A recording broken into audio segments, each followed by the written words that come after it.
దేవుని నామానికి మహిమ కలుగును గాక. క్రీస్తునందు ప్రియమైన కృపావాక్యములను ఛానల్ ద్వారా అనుదిన ధ్యానమైన పగటంగా నింటున్న సహోదరి సహోదరులకు సేవకులకు స్వార్థికులకు యేసుక్రీస్తు నామమున మీ అందరికీ వందనాలండి. ప్రార్థన చేసుకుందాం. దయగల మా తండ్రి, నామాన్ని వందనాలు చెల్లిస్తూ ఉన్నాం. ప్రభా, గడిచిన కాలం అంతా మీ సన్నిధి మాతో ఉంచే శ్రేష్టమైన దినమందు పాసన్నిధికి వస్తున్నాం. ప్రభా, కొద్ది నిమిషాల యొక్క మాటలు ధ్యానిస్తూ ఉండగా ఇసులు చోటును మరుగుపరుచుకొని మీకు దైవిక స్వరము ద్వారా మాతో మాట్లాడిన ప్రభా, అనేక మంది బిడ్డల యొక్క మాటలు వింటూ ఉండగా ఆధ్యాత్మిక చేత బలపరిచి వాక్యం మేలు మెండుగా దయచేసి మేము కూడా సిద్ధపాటు చేయమని వేడుకుంటూ అపాదులే పరచమని మీరే సిలువ చోటును మరుగుపరుచుకొని ఏడంతల ఆత్మ అభిషేక్ తెలిపి మాతో మాట్లాడమని యేసుక్రీస్తు నామాన్ని బట్టి ప్రార్థిస్తున్నాను తండ్రి, ఆమేన్. క్రీస్తునందు ప్రియమైన దేవుని బిడ్డలకు యేసుక్రీస్తు నామమున బట్టి మీ అందరికీ వందనాలు తెలియపరుస్తూ మీరందరినీ కూడా వాక్యధ్యానంలోని ప్రేమతో ఆహ్వానిస్తూ ఉన్నాం.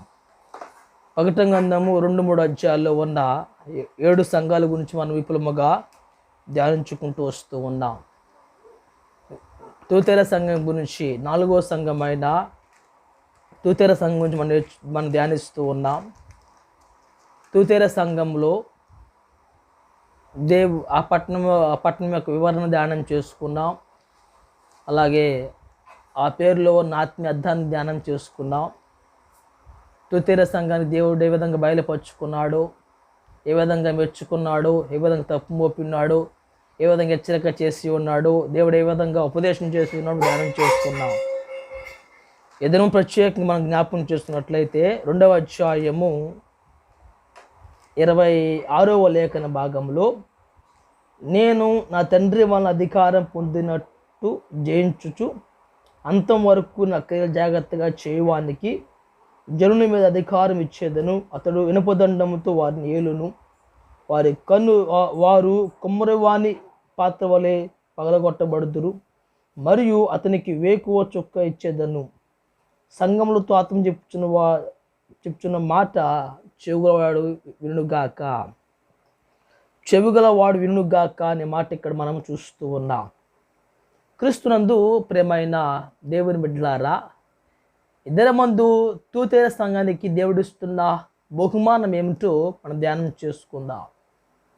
దేవుడు తూతేర సంఘానికి ఇస్తున్న బహుమానము ఏమిటో మనం జ్ఞాపకం చేసుకుందాం. ఏమిటయ్యా ఆ బహుమానం జ్ఞాపకం చేసుకుంటే 2 బహుమానాలు ఉన్నాయి. ఒకటి, జనుల మీద అధికారం ఇస్తా అంటున్నాడు దేవుడు. 2, జనులను ఏలే గొప్ప ఆధిక్యత ఇస్తా అంటున్నాడు దేవుడు. ఇక్కడ దేవుడు తూతేర సంఘానికి సిద్ధపాటు చేస్తున్న ప్రతిఫలము బహుమానం ఇక్కడ మనం ధ్యానం చేసుకుంటూ వస్తూ ఉన్నప్పుడు జనుల మీద అధికారం ఇస్తా అన్నాడు ఒకటి. రెండోదిగా జనాన్ని ఏలే అధికారాన్ని కూడా దేవుడు ఇస్తా అంటున్నాడు ఇక్కడ. ఈ 2 బహుమానాల గురించి మనం విపులముగా ముందు కాలం ధ్యానించుకుంటూ వద్దాం. క్రీస్తునందు ప్రియమైన దేవుని బిడ్డలారా, గమనించండి, బహుమానము దేవుడిస్తున్న ప్రతిఫలము ప్రతిఫలము ఎప్పుడు ఆశపడతామంటే కష్టపడిన తర్వాత ఆ ప్రతిఫలాన్ని మనం ఆశపడుతూ ఉంటాం. బహుమానం ఎప్పుడు పొందుకుంటామంటే విజయోత్సాహం పొందినప్పుడు. గమనించండి, విజయము పొందుకున్నప్పుడు, విజయం తర్వాత బహుమానం కోసము మనం ఆశపడుతూ ఉంటాం. అయితే 2 కూడా ఒకే పర్యాపదాలుగా మనం చూస్తూ ఉంటాం. మనము 2 కూడా ప్రతిఫలము బహుమానము ఒకే పర్యాపదాలుగా వస్తూ ఉంటాయి. ఎందుకంటే కష్టపడిన వారు ఆశించేది బహుమానమే, అలాగే పరుగు పందెంలో కష్టపడి ఆశించేది కూడా ఆ బహుమానమే. 2 కూడా ఒకే పర్యాపదాలుగా మనం చూస్తూ ఉన్నాం. అయితే దేవుని దగ్గర ఆశీర్వాదములు అనే బహుమానములు ఆశీర్వాదములు సమానంగా ఉంటాయి. ఒకరికి ఒకలాగా ఇవ్వాలి, ఒకరికి ఒకలా ఇవ్వాలనే తలంపు దేవుని దగ్గర లేదు. ఆయన పక్షపాతి కానే కాదు. గమనించండి, ఆయన పక్షపాతి కానే కాదు. ఎందుకయ్యా అంటే మత్తయి సువార్త 20వ అధ్యాయంలో ఒక ఉదాహరణ రాయబడుతూ ఉంది, ఒక ఉపమానము. యేసుక్రీస్తు ప్రభువారు అక్కడ యజమానుడుగా ఉండి ద్రాక్ష తోటల్లో పనికి కూలి వాళ్ళని పిలుస్తూ ఉన్నాడు. పిలుస్తూ ఉన్నప్పుడు వారు ఆ పిలుస్తున్న సందర్భములలో కొందరు 9ంటికి వెళుతూ ఉన్నారు. అలాగే సంత వీధుల్లో ఊరకి నిల్చున్న వారిని మరికొందరిని చూసి వాళ్ళు పిలుస్తూ ఉన్నాడు. అలాగే అక్కడ దినమంతా ఎందుకు ఊరకి నిల్చున్నారు అని వారిని అడుగుగా వారిని పిలుస్తూ ఉన్నాడు. ఈ రీతిగా 9ంటికి, మధ్యాహ్నము, సాయంకాలము వరుసగా ఆ ద్రాక్ష తోటకు పనికి వెళుతూ ఉన్నారు. అయితే 20వ అధ్యాయము మనం చదువుకుంటున్నప్పుడు 15వ లేఖన భాగంలో నాకిష్టం వచ్చినట్టు నా సొంత సొమ్ముతో చెట్టు న్యాయమో కాదా, నేను మంచివాడిని ఎందుకు నీ కడుపు మట్టగా ఉన్నదా అని చెప్పాను. గమనించండి, ఇక ద్రాక్ష తోటలో ఉదయం వెళ్ళినా, మధ్యాహ్నం వెళ్ళినా, సాయంకాలం వెళ్ళినా వారికి సమానంగా కూలిస్తున్నాడు యజమానుడు. యజమానుడు మంచిగా ఉన్నందు సమానంగా ఇస్తున్న నీకు మంటగా ఉన్నది, నా సొమ్ము నా ఇష్టం ఉన్నాడు ఇక్కడ. అనగా దేవుని సంఘంలో దేవుని దగ్గర బహుమానము ఆశీర్వాదములను సమానంగా పొందుకుంటాం. ఒకరికి ఒకలాగా ఎక్కువ ప్రార్థన చేస్తుంటే ఎక్కువ ఆశీర్వాదములు, బహుమానములు, తక్కువ ప్రార్థన చేస్తుంటే తక్కువ ఆశీర్వాదములు అనేది దేవుని దగ్గర లేదు. అందుకే రోమపత్రిక 2వ అధ్యాయంలో ఆయన పక్షపాతి లేదని కూడా లేఖనాలు సెలవిస్తూ ఉన్నాయి. ఆయన పక్షపాతిగా ఉండేవాడు కాదు, మనుషులు పక్షపాతిగా చూస్తూ ఉంటారు. అనగా దేవుని దగ్గర బహుమానములు, ఆశీర్వాదములు అనేవి విశ్వాసులకు సమానంగా సిద్ధపాటు చేస్తూ ఉన్నాడు. అందుకే యెషయా గ్రంథం 40వ అధ్యాయం 10వ వచన భాగంలో ఆయన వచ్చు బహుమానము ఆయన వద్దే ఉన్నదన్నాడు దేవుడు. ఆయన ఎవరికైతే బహుమానం సిద్ధపాటేసి ఉన్నాడో, ఎవరికైతే ఆశీర్వాదం సిద్ధపాటేస్తున్నాడో ఆ బహుమానములు అనేవి ఆయన దగ్గరే ఉన్నాయి. అంత మాత్రమే కాదు కానీ యెషయా గ్రంథం 62వ అధ్యాయం 11వ వచన భాగంలో ఆయన దగ్గర ఉన్న బహుమానములు ఇవ్వటానికి తీసుకుని వస్తున్నాడని కూడా లేఖనాలు సెలవిస్తూ ఉన్నాయి. ఆయన విశ్వాసులకు ఏర్పాటేసి ఉన్న బహుమానములు ఇవ్వటానికి వచ్చినప్పుడు తీసుకుని వస్తున్నాడని కూడా లేఖనాలు సెలవిస్తూ ఉన్నాయి.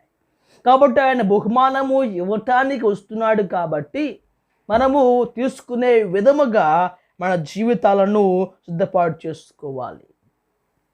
అందుకే మొదటి కొరింథీ పత్రిక 9వ అధ్యాయము అక్కడ 100 మంది పోరాడే ప్రతి వాడు కూడా బహుమానం కోసము ఆశపడతాడు. అనగా ఆత్మీయ జీవితంలో పోరాటం కొనసాగుతున్న ప్రతి ఒక్కరు కూడా బహుమానం కోసము ఆశపడతారని కూడా ఇక్కడ అపోస్తలుడైన పౌలు తెలియపరుస్తున్నాడు. అనగా ఆత్మీయ జీవితంలో ఆత్మీయ పరుగు పందెములు విజయం పొందిన వారు బహుమానం కోసం ఎదురు చూస్తారని కూడా లేఖనాలు సెలవిస్తూ ఉన్నాయి. అంత మాత్రమే కాదు కానీ అపోస్తలుడైన పౌలు 3వ ఫిలిప్పీ పత్రిక 3:14లో బహుమానం పొందవాలని గురి వద్దకే పరిగెడుతూ ఉన్నాను. కాబట్టి దేవుడు మన కొరకు శ్రేష్టమైన బహుమానములు మన సిద్ధపాటు చేసినప్పుడు అవి పొందుకునే విధముగా మన జీవితాలు మలుసుకోవాలి. అందుకే కొలసీ పత్రిక 2వ అధ్యాయం 19వ భాగంలో మీరు కలిగి ఉన్న బహుమానములు ఎవరు కూడా దొంగిలించకుండా అపర్ణ కాకుండా జాగ్రత్త పడమన్నాడు అపోస్తలుడైన పౌలు. కాబట్టి క్రీస్తునందు ప్రియ దేవుని బిడ్డలారా గమనించండి, హెబ్రీ పత్రిక 10వ అధ్యాయము 35 లేఖన భాగంలో ఏమి తెలియపరుస్తూ ఉంది. కాబట్టి మీరు ధైర్యమును విడిచిపెట్టకండి, దానికి ప్రతిఫలముగా గొప్ప బహుమానము కలుగును. మీరు ఆత్మీయ జీవితంలో పరుగు పందెం పరిగెడుతున్న మీరందరూ కూడా, ఆత్మీయ జీవితంలో ప్రభువుకు జీవిస్తున్న మీరందరూ కూడా, ఆత్మీయ జీవితంలో కష్టాలు, ఇబ్బందులు, ఆటుపోట్లు ఎన్ని వచ్చినా వాటిని తట్టుకుంటూ ఆత్మీయ పరుగు పందెంలో కొనసాగుతున్న ప్రతి ఒక్కరు కూడా మీకున్న ధైర్యాన్ని విడిచిపెట్టవద్దు. ఎందుకంటే మీకు వస్తున్న బహుమానం దేవుడు తప్పక ఇవ్వబోతున్నాడు అని కూడా లేఖనాలు వివరిస్తూ ఉన్నాయి. అందుకే యోధా పత్రికలో ఒక వ్యక్తి కనబడుతున్నాడు, బిలాము. యోధా పత్రికలో వ్యర్థమైన వాటి కోసము పరిగెత్తి ఆతురతపడి, ఈ లోక సంబంధమైన బహుమానం కోసము ఆతురతపడి అనేకమైన కష్టాలు తెచ్చుకున్నాడు. 11వ లేఖన భాగంలో బహుమానము పొందవలనని బిలాము నడిచిన తప్పు త్రోవలో ఆదృతంగా పరిగెత్తి. ఈ లోక సంబంధమైన బహుమానం కోసం ఆతృతపడిన బిలాము బహుమానం పొందవాలని తప్పు త్రోవ నడుస్తూ ఉన్నాడు. తప్పు త్రోవ. ఇక ఈ లోక సంబంధమైన బహుమానములు అనేవి అవి క్షణికమైనవి. అవి మానవ జీవితాలను పాడేస్తున్న బహుమానములు. అవి మానవ జీవితంలో దేవుని దగ్గర నుండి దూరం చేస్తున్న బహుమానములు ఇక్కడ బిలాము గురించి రాయబడుతూ ఉంది. దేవుని ప్రవక్తగా ఉన్న బిలాము తన జీవితంలో వ్యర్థమైన వాటి కోసము ఆశించి, వ్యర్థమైన బహుమానం కోసము ఆశించి ప్రాముఖ్యముగా తప్పుతోవ నడిచిన వాడిగా మనం చూస్తూ ఉన్నాం. చాలామంది దేవుళ్ళు ఉంటూ కూడా ఈ యొక్క లోక సంబంధమైన బహుమానముల కోసము వాడు తప్పు త్రోవ నడుస్తూ దేవుని నుండి దూరం అయిపోయి ఈ క్షణికమైన బహుమానం కోసము ఆశపడుతున్న వారు కూడా లేకపోలేదు ఈ బిలాము లాంటి వారు. ఇలాంటి వారు చాలామంది బిడ్డ సంఘములో కనబడుతూ ఉన్నారు. అవునండి, గమనించండి, 7 సంఘాలలో ఇలాంటి వారే కనబడుతూ ఉన్నారు. దేవుణ్ణి విడిచి గమనించండి, దేవుడు ఇస్తున్న బహుమానం కోసము ప్రయాసపడుతుండా ఈ లోక సంబంధమైన క్షణికమైన బహుమానం కోసము ప్రయాసపడుతూ బిలాములాగా తప్పు త్రోవ ఏర్పాటు చేసుకుంటూ ఆ బహుమానం కోసం పరిగెడుతూ దేవుడిని అవమానపరుస్తున్న వారు కూడా లేకపోలేదు. కానీ వాక్యం సెలవిస్తూ ఉంది, దేవుడు ఇస్తున్న బహుమానం కోసము మనం ప్రయాసపడుతూ ఉండాలి. ప్రకటన 2వ అధ్యాయములో ఇక్కడ ఏం తెలియపరుస్తున్నాడు? తూతేర సంఘానికి దేవుడు ఇస్తున్న బహుమానములు ఏమిటయ్యా అంటే, ఒకటి గమనించండి, జనుల మీద అధికారం ఇస్తా అంటున్నాడు దేవుడు. రెండవదిగా వారిని ఏలే గొప్ప అధికారం ఇస్తా అంటున్నాడు. 2 బహుమానాలు మనం జ్ఞాపకం చేసుకుందాం. గమనించండి, క్రీస్తునందు ప్రియ దేవుని బిడ్డలారా, నేను నా తండ్రి వలన అధికారం పొందినట్లు జయించుచు, నేను నా తండ్రి అధికారం పొంది ఉన్నా. గమనించండి, వాక్యం సెలవిస్తూ ఉంది. ఏమిటయ్యా అంటే, యోహాను సువార్త 1వ అధ్యాయం 12వ లేఖన తన అందరూ అంగీకరించుతారు వారందరూ కూడా యేసుక్రీస్తునందు విశ్వాసం ప్రతి వాడు కూడా ఆయన పిల్లలుగా అధికారం పొంది ఉన్నాం. దేవుని కుమారులుగా కుమార్తెలుగా యేసు ప్రభువుని విశ్వాసం ఉంచి ప్రతి వాడు కూడా యేసు ప్రభు యొక్క పిల్లలుగా మన అధికారం పొంది ఉన్నాము. ఆయన నామమున విశ్వాసం ఉంచు ప్రతి వాడు కూడా యేసు ప్రభు ద్వారా అధికారం పొంది ఉన్నాము. ఆయన పిల్లలముగా కుమారులుగా కుమార్తెలుగా అధికారం పొంది ఉన్నాము. రోమాపత్రిక 8వ అధ్యాయం 17వ లేఖన భాగంలో మనం ఆయన పిల్లలమని ఆత్మదేవుడు సాక్ష్యం ఇస్తూ ఉన్నాడు. అంత మాత్రమే కాదు, 1 యోహాను పత్రిక 5వ అధ్యాయము 4వ వచన భాగంలో లోకమును జయించినది ఏమిటో అంటే విశ్వాసము ద్వారా లోకాన్ని జయిస్తామని కూడా లేఖనాలు సెలవిస్తూ ఉన్నాయి. అనగా మన దేవుని ద్వారా అధికారాన్ని పొంది ఉన్నాం. అయితే 2 బహుమానాలు ఉన్నాయి. జనుల మీద అధికారం ఇచ్చేదను. అయితే జనుల మీద అధికారము ఇస్తా అన్నాడు దేవుడు. ఎవరికి ఇస్తాడు దేవుడు అధికారం? ఎలాంటి వారికి ఇస్తాడు దేవుడు అధికారం?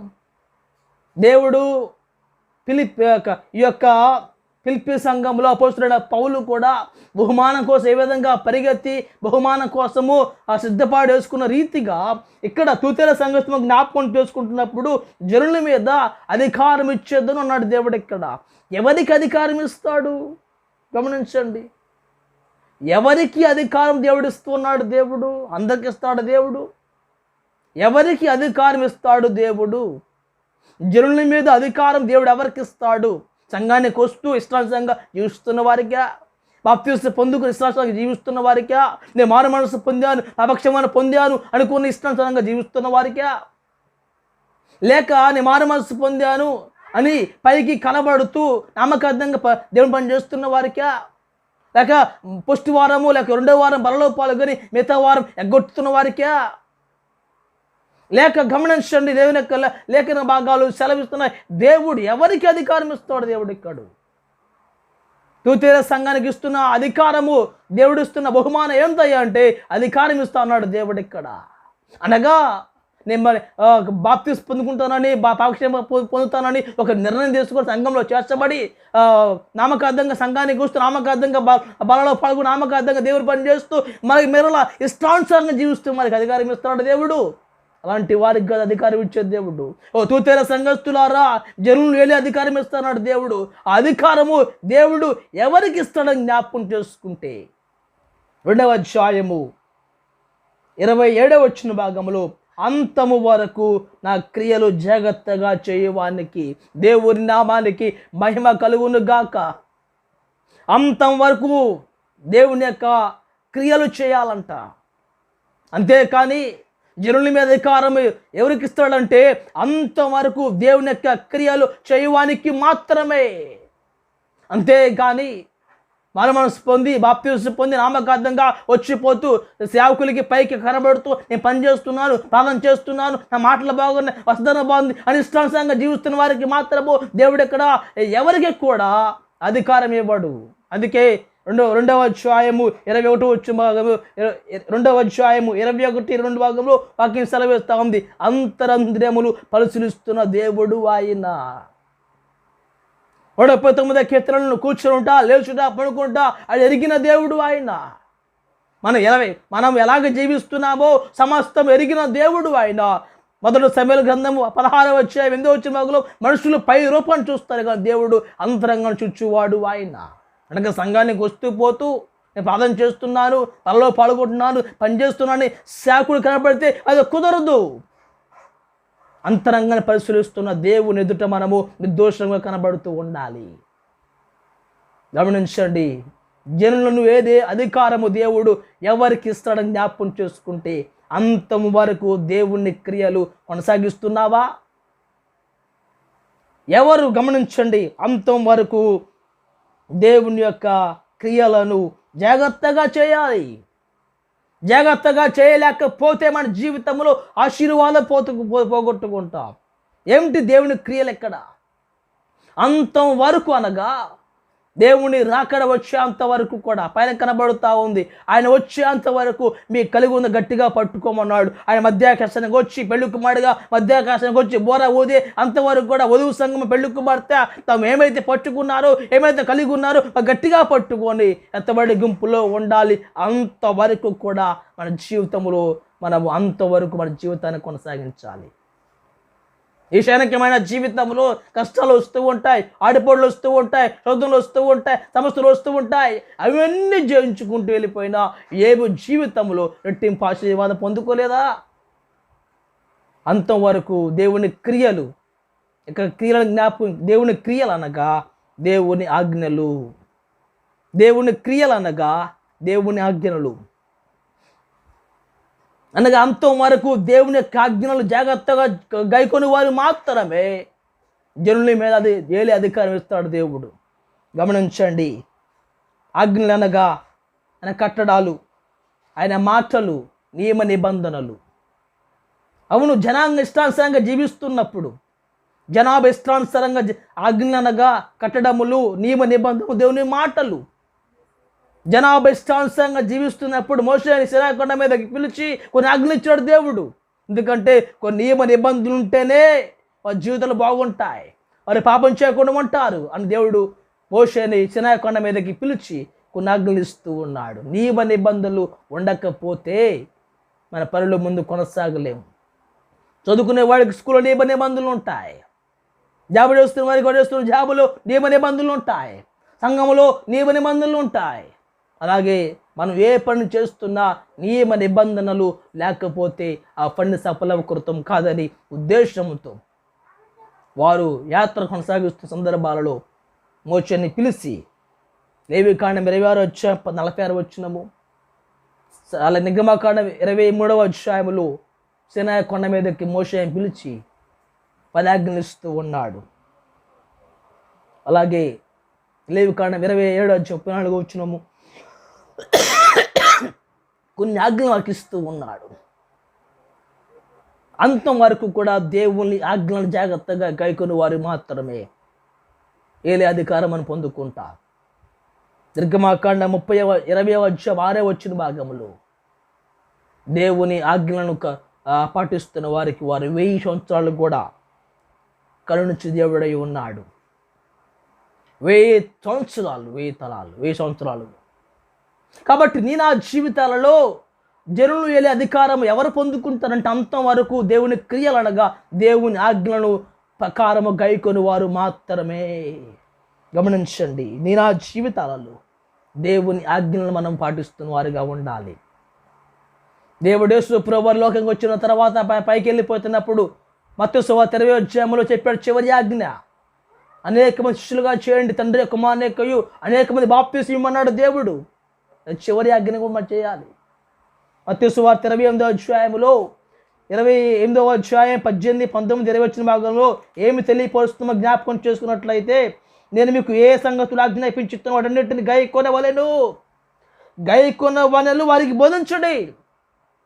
నేను మీకు ఏ సంగతులు, మీకు ఏమైతే ఆజ్ఞాపించానో, ఏమైతే తెలియపరుస్తున్నానో వాటి గైకొనాలి ముందుగా. అంతం వరకు దేవుని క్రియలు, దేవుని ఆజ్ఞలు జాగ్రత్తగా గైకొని వారు మాత్రమే జనులు వెళ్ళే అధికారం కలిగి ఉంటాం. యేసు ప్రభువు చెబుతున్న చివరి ఆజ్ఞ, మీకు ఏ సంగతులు అయితే బోధించుతున్నో, మీకు చెప్పి ఉన్నానో వాటిని గైకొని ఇతరులకు బోధించమన్నాడు దేవుడు. క్రీస్తునందు ప్రియమైన వారులారా, ఈయన మాటలు విని బండ మీద ఇల్లు కొట్టుకున్నవాడు జీవితంలో బుద్ధిమంతుని పొలండగలు చదివిస్తున్నాయి. దేవుని మాటలు విని దేవుని ఆజ్ఞ ప్రకారము బండ మీద ఇల్లు కట్టుకున్న వారి జీవితాలలో వారి జీవితాలు బుద్ధిమంతుని పోలి ఉంటాయి. ఓ తూతెర సంఘస్థులారా, మీరు దేవుని క్రియలు, దేవుని ఆజ్ఞలు అంతవరకు కూడా మీరు గైకొని జీవించినప్పుడు జనులు ఏరే గొప్ప బహుమానము పొందుకుంటారు కూడా లేఖనాలు సెలవిస్తున్నాయి. ఈ వాక్యం వింటున్న ప్రియ దేవుని బిడ్డలారా, అందరూ జీవితాలలో జనులు ఏరే గొప్ప అధికారము పొందుకోవాలంటే దేవుని క్రియలు, దేవుని ఆజ్ఞలు మనము అంతవరకు కొనసాగిస్తున్న బిడ్డలుగా మన జీవితాలు ఎంచుకోవాలి.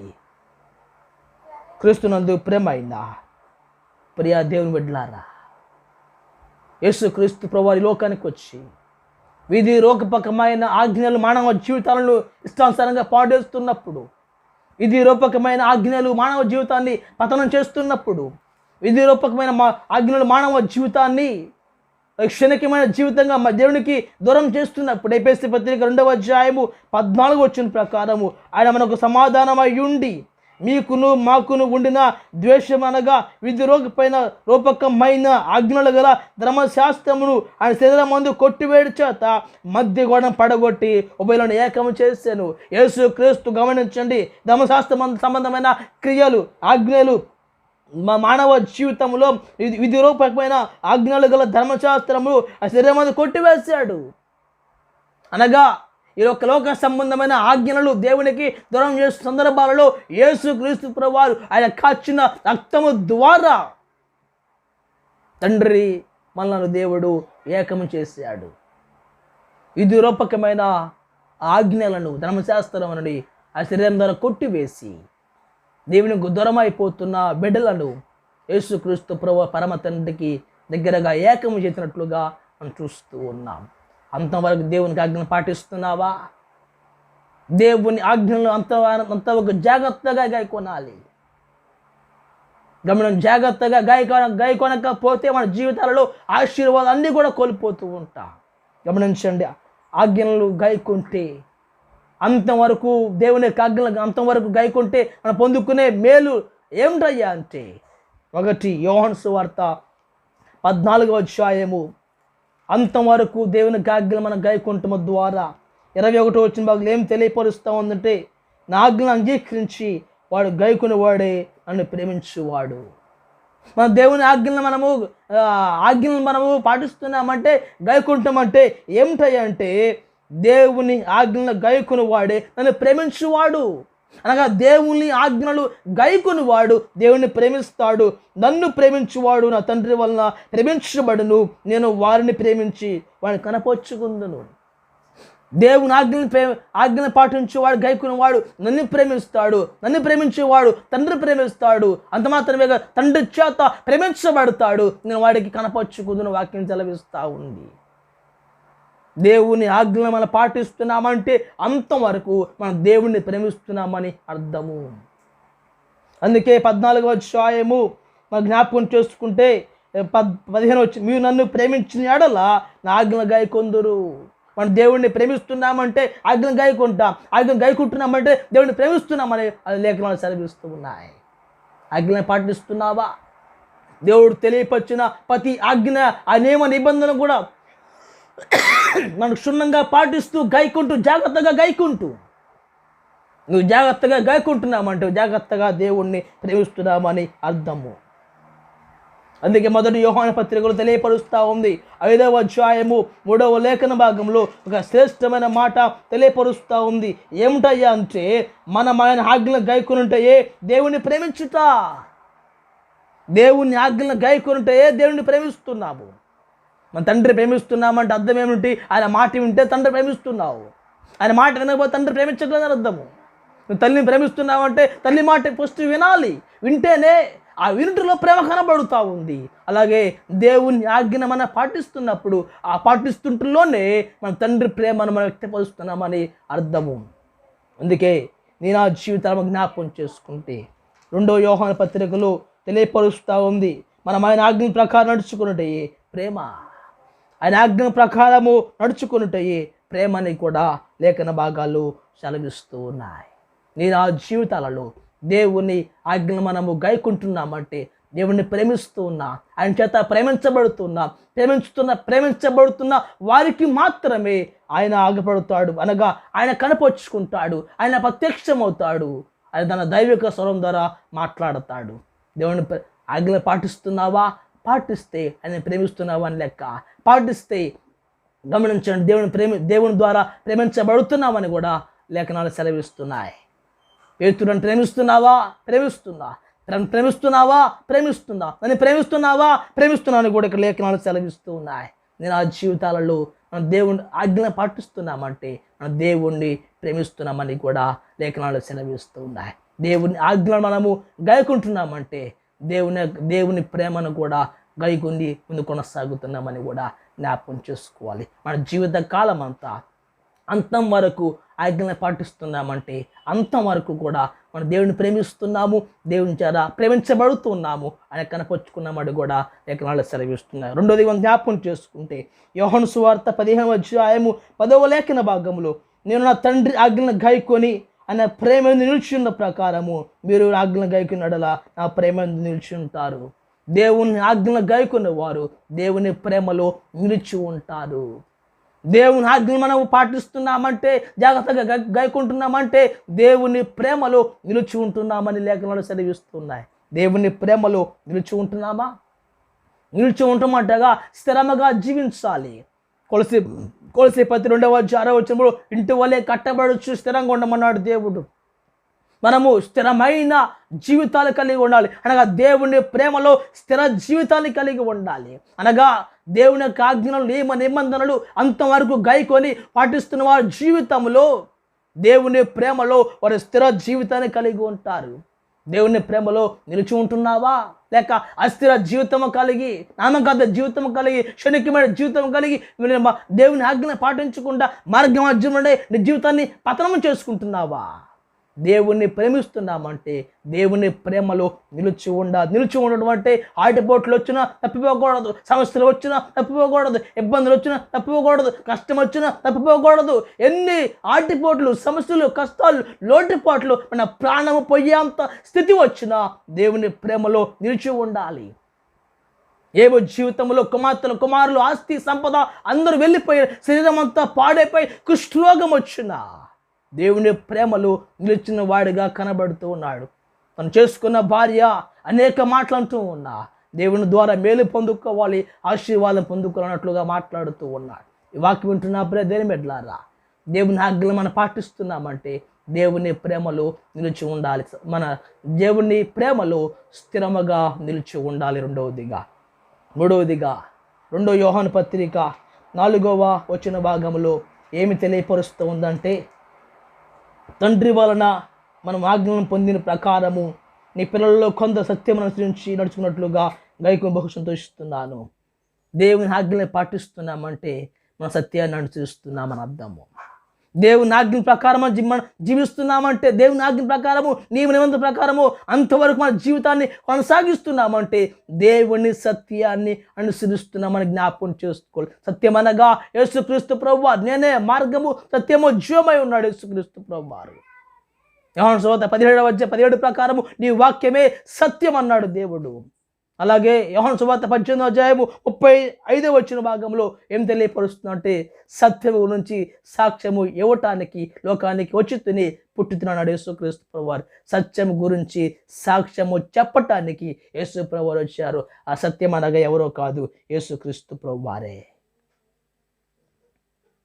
2 దశలోనికే 13 ఆ సత్యం ప్రకారం జీవిస్తున్న వారి జీవితంలో సత్యము ద్వారా వారి జీవితాలు రక్షణ సత్యములో వాళ్ళు కొనసాగుతున్నప్పుడు ఆ సత్యము వారిని రాకడ దినముందు రక్షిస్తుందని కూడా లేఖనాలు సెలవిస్తూ ఉన్నాయి.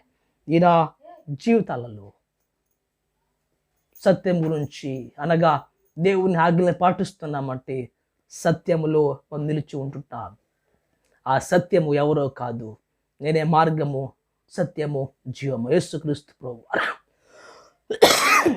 దేవుని ఆజ్ఞను మనం పాటిస్తున్నామంటే మనము ఇక్కడ సత్యం అనుసరించి నడుచుకుంటున్నాము. అనగా ఆ సత్యవంతుడు యేసు ప్రభువారు ఎలాగ జీవించాడు, ఎలాగ మాట్లాడాడు, ఎలాగ అనుసరించాడు, ఆయన పోలు నడుచుకుంటున్నామని కూడా లేఖనాలు సెలవిస్తున్నాయి. ఒకటి దేవుని ఆజ్ఞలు పాటిస్తున్నప్పుడు ఆయన మనం ప్రేమిస్తూ ఉంటాడు, దేవుని ప్రేమిస్తూ ఉంటాం, ఆయన మనం ప్రేమిస్తూ ఉంటాడు. దేవుని ప్రేమలో నిలిచి ఉంటాం, సత్యాన్ని అనుసరిస్తూ మనం జీవిస్తూ ఉంటాం. 4వ మనం జ్ఞాపకం చేసుకుంటే 1 యోహాను పత్రిక 3వ అధ్యాయము 21వ వచనములో 22వ వచనములో ఏం తెలియవేస్తున్నాం జ్ఞాపకం చేసుకుంటే, మరియు ఆజ్ఞలను గైకొనొచ్చు దృష్టికి ఇష్టమైన చేస్తున్నాం కనుక, ఆజ్ఞలను గైకొనొచ్చు దృష్టికి ఇష్టమైన చేస్తున్నాం కనుక మనం ఏది అడిగినా ఆయన ఇస్తా అన్నాడు దేవుడు. గమనించండి, ఏది అడిగినా ఆయన మనము పొందుకుంటాం. ఆయన ఆజ్ఞ ప్రకారం జీవిస్తున్నప్పుడు అది కూడా అంతవరకు మా జీవితాన్ని కొనసాగిస్తున్నప్పుడు నీకు ఏది కావాలో అడిగితేనే ఇస్తా అన్నాడు దేవుడు. ఏది కావాలో అది అడిగి మనం పొందుకోవాలంటే మన జీవితాలలో దేవుని ఆజ్ఞ ప్రకారం మనం జీవిస్తూ ఉండాలి. అందుకే యోహాను సువార్త 8వ అధ్యాయము 29వ లేఖన భాగంలో ఏమి తెలియపరుస్తుందో జ్ఞాపకం చేసుకుంటున్నప్పుడు 29వ వచన భాగంలో ఏమి తెలియవస్తుందంటే, నన్ను పంపిన వాడు నాకు తోడై ఉన్నాడు, ఆయనకి ఇష్టమైన కార్యం ఎల్లప్పుడూ చేయును. నన్ను పంపిన వాడు, గమనించండి, నాకు తోడు ఉన్నాడు కాబట్టి దేవునికి ఇష్టమైన కార్యమును ఎల్లప్పుడూ కుమారుడు అయిన దేవుడు తండ్రి చేస్తున్నప్పుడు మనము కూడా దేవునికి ఇష్టమైన కార్యాలు మనం చేస్తూ ఉండాలి. ఆయన ఆజ్ఞను పాటిస్తున్నప్పుడు మనకి ఏది అడిగితే ఇస్తా అన్నాడు. అడుగుడి మీకు ఇవ్వబడును, అడుగు ప్రతి వారికి దేవుడు ఇవ్వబోతూ ఉన్నాడు. ఎఫెసీ 3:16 ప్రకారము గొప్ప కార్యాలు ఊహించని రీతిగా ఉన్న వాటికంటే గొప్ప కార్యాలు చేయవాడు ఆయనే. దేవుని ద్వారా ఉన్నతమైన బహుమానం పొందుకోవాలి.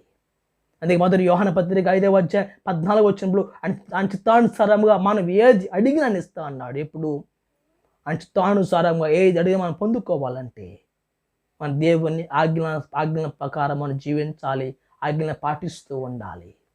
అడుగుడి మిక్కిబడిన కూడా లేఖనాలు సెలవిస్తున్నాయి. ఆజ్ఞలను పాటిస్తున్నావా? దేవుని ద్వారా సమస్తం పొందుకోవాలంటే ఆజ్ఞలను పాటిస్తున్న వారుగా ఎంచబడాలి. చివరిగా యోహాను సువార్త 12వ అధ్యాయము 50వ వచన భాగంలో ఆజ్ఞలను పాటించడమే నిత్య జీవము. 12వ అధ్యాయం 50వ వచన భాగంలో, మరియు ఆయన ఆజ్ఞ నిత్య జీవమని నేను ఎరుగుదును. దేవుని ఆజ్ఞలు దేవుని ఆజ్ఞ ప్రకారం మన జీవితాలు కొనసాగిస్తున్నప్పుడు నిత్య జీవానికి వారసులుగా ఎంచబడుతూ ఉంటాం. నిత్య రాజ్యానికి మనం వారసులుగా ఎంచబడాలి అంటే లోకంలో దేవుడు చెలవిస్తున్న ఆజ్ఞ ప్రకారం మన జీవితాలు కొనసాగించుకోవాలి. కాబట్టి నీ నా జీవితాలలో జ్ఞాపకం చేసుకోవాలి. ఆజ్ఞని పాటిస్తున్నావా? ఒక మనస్తుడు వచ్చాడు, అయ్యా నిత్య జీవానికి వారసులు ఉంటాను, నేనేం చేయ ప్రభు అన్నాడు. ఆజ్ఞని పాటించమన్నాడు, పాటిస్తున్నాడు. ఈ ధనాన్ని పేదల పంచమన్నప్పుడు యవనస్తుడు సొనుక్కుంటూ వెళ్ళిపోయాడు. అనగా నిత్య రాజ్యాన్ని పొందుకోవాలంటే ఆజ్ఞని పాటించాలి. ఆజ్ఞలు సెలవుపరుస్తూ ఇతర సహాయం చేయమన్నాడు. నా వల్ల కదా వెళ్ళిపోతూ ఉన్నాడు. అనగా నిత్య రాజ్యాన్ని పొందుకోవాలంటే దేవుని ఆజ్ఞని పాటిస్తున్నప్పుడు మనలో ఏమైతే దేవునికి ఇష్టమైన కార్యాలు ఉన్నాయో అవి విడిచిపెట్టేసుకోవాలి. మనలో ఏమైతే దేవునికి ఇష్టమైన లోక సంబంధమైన కార్యాలు ఆచారాలు ఉన్నాయో వాటిని విడిచిపెట్టేసుకొని దేవుని ఆజ్ఞను పాటిస్తూ ముందు కొనసాగుతున్నప్పుడు, అది కూడా అంతవరకు కొనసాగుతున్నప్పుడు అనిత్య రాజ్యాన్ని పొందుకుంటావు. ఆజ్ఞలు పాటిస్తున్నావా?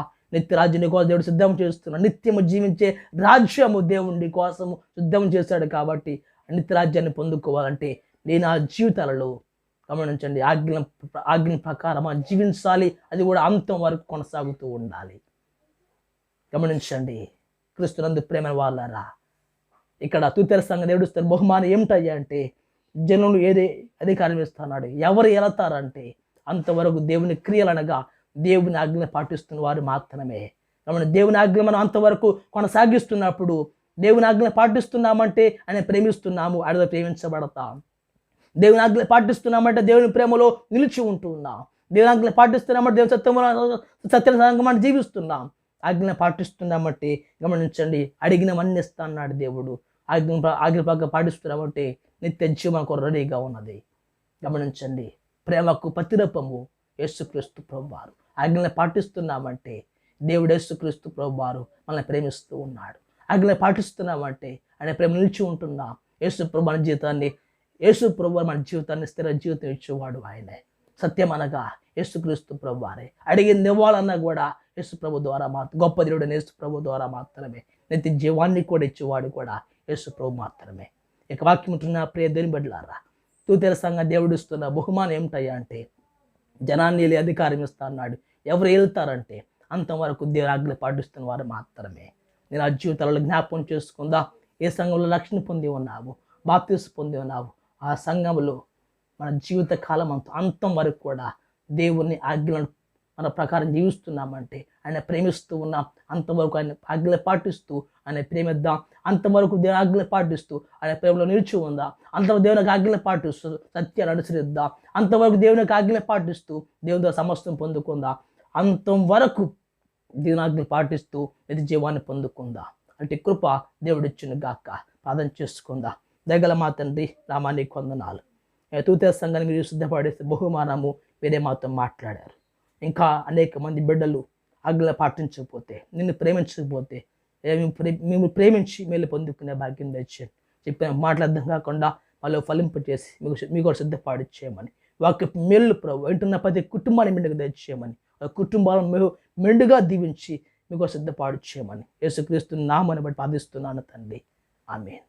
అందరు కొందనాలండి. మీ నిమిత్తం ప్రార్థన చేస్తున్న ప్రతిరోజు కూడా 2 మాటలతో షేర్ చేయండి. దేవుని యొక్క రాజ్యాప్తులు ప్రయాసపడతాం. మీ అందరూ కొందనాలు.